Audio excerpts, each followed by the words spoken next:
morning, CSS Nation. My name is Harry Mullen, and I will be your host today for July 18th. And I'm really excited to announce today that the results of the vote. So we know that the vote went out last month and ended on the 12th of this month. And a few days ago, or on the 13th, we got the results. But as you know, not everybody keeps an eye on their emails, not everybody voted. And so I wanted to go over those results. All right, so again, going to be talking just briefly today. Not going to take your too long on the day, but just going over the results of the vote that took place.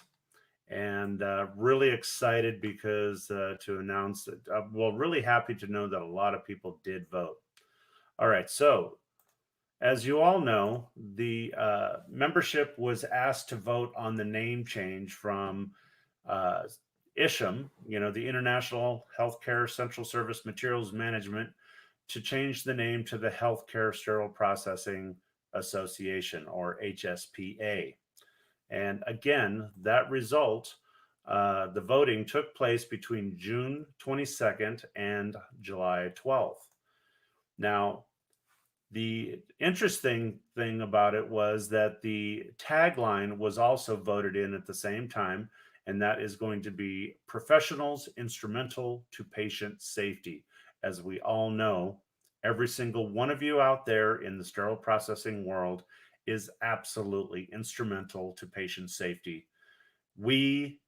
If we were not there, the hospital would not be able to do its job. I mean, there's just so many things. We are not glorified dishwashers. We are professional sterile processing technicians. All right. So the other thing to let you know about the vote is that it was certified. Now, this certification was done by a third party. The name of the company was Survey and Ballot System, along with the association's board of directors did the certification, to certify the vote, to check the results. Now, when voting takes place, you have to understand the rules in order to make a massive change like this. And those rules is that a 2/3 vote of yes by the membership was needed in order for that name change to take place. Now, I have it on good authority. I don't have the specific numbers as far as the amount of people that actually voted, but from what I understand, this was probably the biggest vote that people participated in. So more people participated in the name change than they normally do in the annual elections of our board of directors. And I'm very happy to hear that, because I know that last month I asked for a push that all of you get out there, get the vote out. And I'm happy to hear that at least some of you heard the message, and at least people were talking about it and encouraged other people to vote. And the end result was that overwhelmingly of the people who voted, 82.3% of the voting members voted in favor of the name change. And that is just absolutely wonderful news to hear. So first of all, I want to applaud you all for getting out there, letting your voices be heard. I know that there was a lot of controversy before the vote. A lot of people were talking about the negative side of it, the positive side, but it just goes to show that it's important that you voice your opinion. All right. Now, it's quite possible that we had a majority of the membership that was not in favor of the name change, but we didn't see the end results of that because not a majority of the membership did vote. I mean, a large portion voted, but of the ones that voted, a large majority voted in favor. And I'm hoping that overall that the membership at large was absolutely in favor. So I'm really excited to announce this. To me, it's a big step that we're moving forward.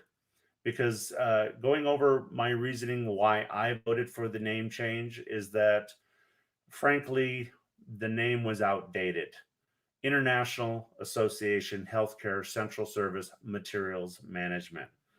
Now, in most hospitals, I know here in the United States, I know the same goes throughout the world, not every country, but a majority of sterile processing departments fall under either the auspice of perioperative services or infection prevention, or they become their own department with their own director.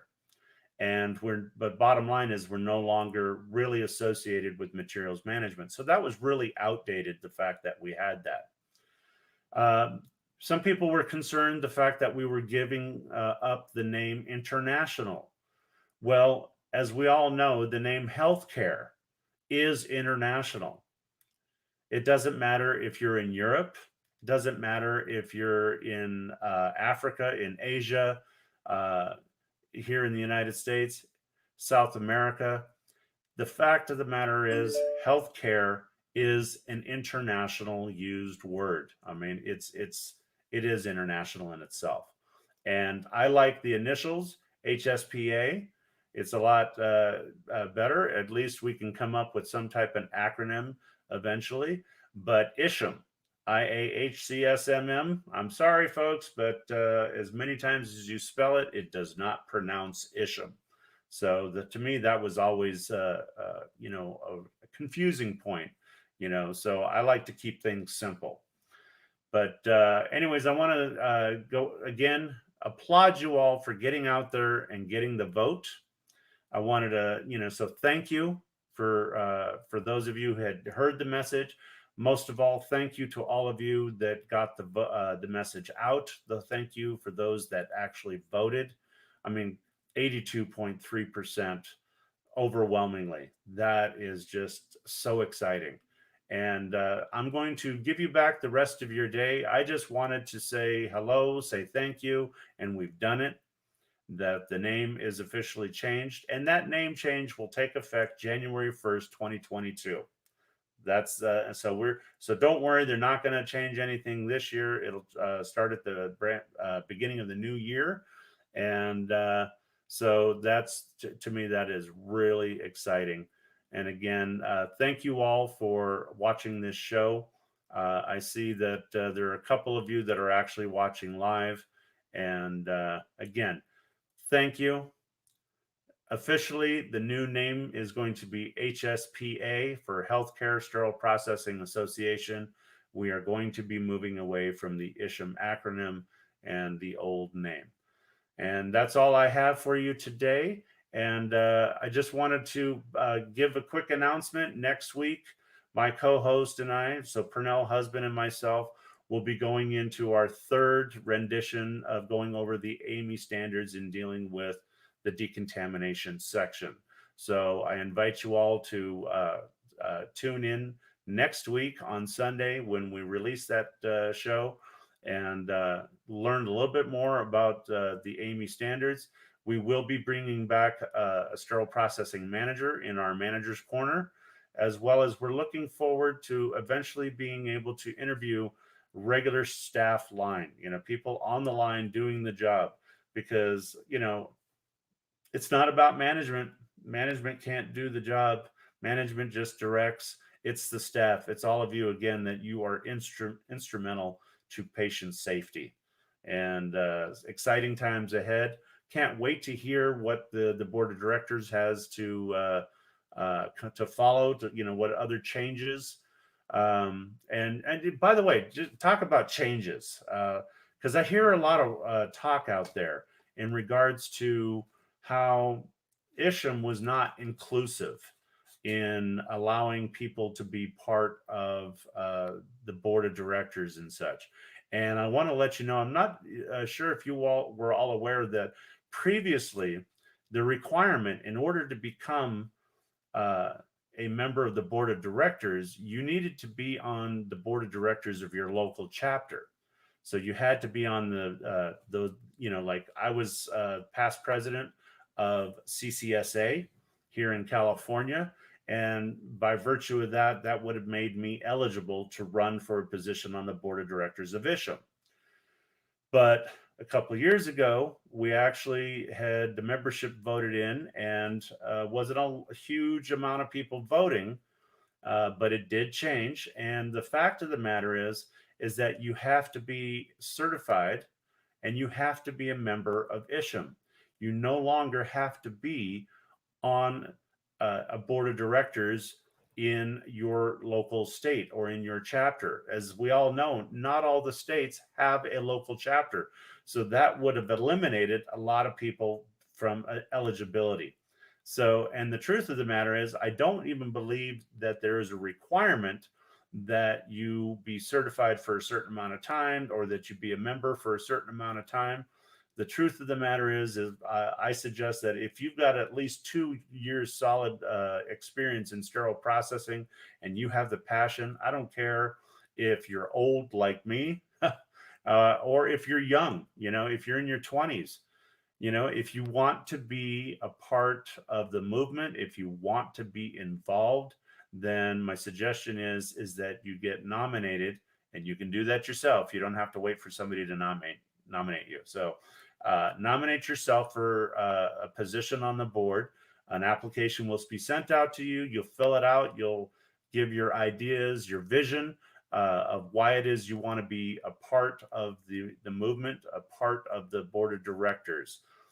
So that is available to you. So there is no restriction, and there's no restriction of age. And I've heard online that, hey, the younger people are being discounted, and actually they're not. I mean, if you look at our current president-elect, Marjorie, she is the youngest female ever to be voted in, period. Youngest person, period, to be voted in as president-elect. In the past, it usually was somebody probably in their 50s or older, but she is now the youngest person to have been elected as president-elect. So we're moving in a positive force, positively forward, and I want to invite you all to be involved. All right, it's too important to just sit back, because you need to put forth your ideas. You need to get involved. If you're not involved, it's because you didn't get involved. Nobody's going to hold you back. Trust me. All right. So that's it for today. Again, thank you so much. And if my partner was here today, I would ask him, is there any last words? And Pernell would say, we'll be back.